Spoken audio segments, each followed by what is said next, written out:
Outside of the ring, Martin Bakole is a big guy with a big laugh.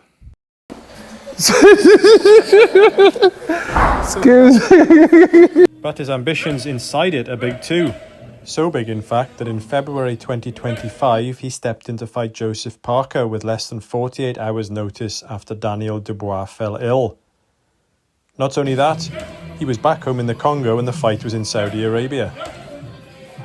With such little preparation, it was maybe no surprise he was knocked out on the night. But in his eyes, it was still a victory. Since arriving in Scotland from the Congo, fighters have been running scared of the big punching heavyweight from Kanganga. But he reckons he's now in line for a world title shot in the near future after saving things in Saudi Arabia with that mad dash. Yeah, I was in the Congo. I went to Congo because I'm a businessman. I'm part of boxing, so I'm doing some small business back home. I went to open up my small mall. I'm opening up in a new area in the Congo. So I went back home to finance that and see my family. And I was surprised I get a phone call from my coach. And I even buy my life on DAZN so to watch Daniel Dubois and Joseph Parker's fight. So I was surprised sitting in my room and I had a call from my coach. He said, no, the Excellency asked us if he can replace Daniel Dubois. I said, are you joking? I said, no, I'm not joking. Come on, coach. He said, I'm serious, please. I just I've done my job as a coach, as manager. It is up to you if you say yes or no. But Excellency asked us, so you have the one you have to make choice. I say no. If it's coming from Excellency, I'll say yes. No, I say yes. I was sitting down, having my food, and I always sit with my camera, control everything that I'm doing in back home. And I said, when do you think I can make my way to Riyadh? He said, now if you have a private jet right now in Congo, even to rent, you can rent anything and to fly to Saudi Arabia. And I tried to find a private jet, there was no. And the only option was to get Ethiopian Airlines, the commercial flight. So it's a nightmare. I was trying to get a private jet. But the timing was not perfect timing because the private jet had to come from, even I asked my president to help me with the private jet, but say his wife left with, and there was no private jet. And imagine 24 hours I have to sleep in Ethiopia, reaching Saudi Arabia in the morning, 3 in the morning, the day of the fight. So I said, I don't have any option. I already say yes, so I have to. So that's the only way. Yeah, because even my president can show the message and say, can you please ask the Excellency to give you in 1 week, even 1 week, just to run and try to train a little bit. I say, there's no choice. So he said, I don't want Mohammed, George Tyson and Douglas story repeat again because this is the same story. I don't want that to happen. I said, do you know that? I said, yeah, I know. I don't want that to happen.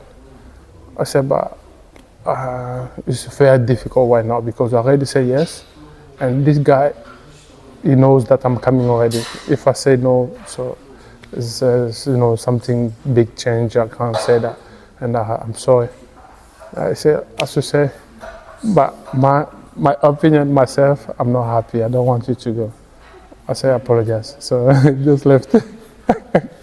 From the day they asked me and I say yes, I never even closed my eyes. Oh, for the first time. Even my team was there and surprised because when I landed 3 in the morning in Saudi Arabia and I went to the hotel, I said, oh, thank God I have to sleep. And I find the people waiting for me. I said, wait, 90 minutes. Took me about 2 hours again to take blood and pee. And there was people there, I had to weigh in. So it was 5 in the morning, I couldn't sleep. So I never closed my eyes from Congo to Saudi Arabia till the fight. And the strange things when I was in change room, the fight was too late and I fell asleep. I was sleeping in change room. Yeah, before the fight. Before I went to the ring, I was sleeping already. And my coach was to kick me up, wake up. To be honest, I was tired.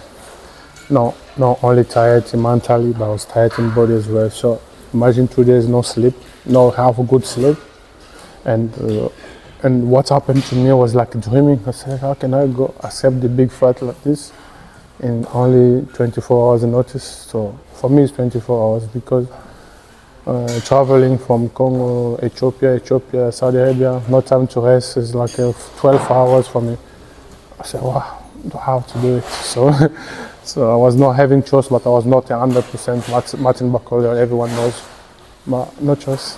I'm not saying like I lose the fight.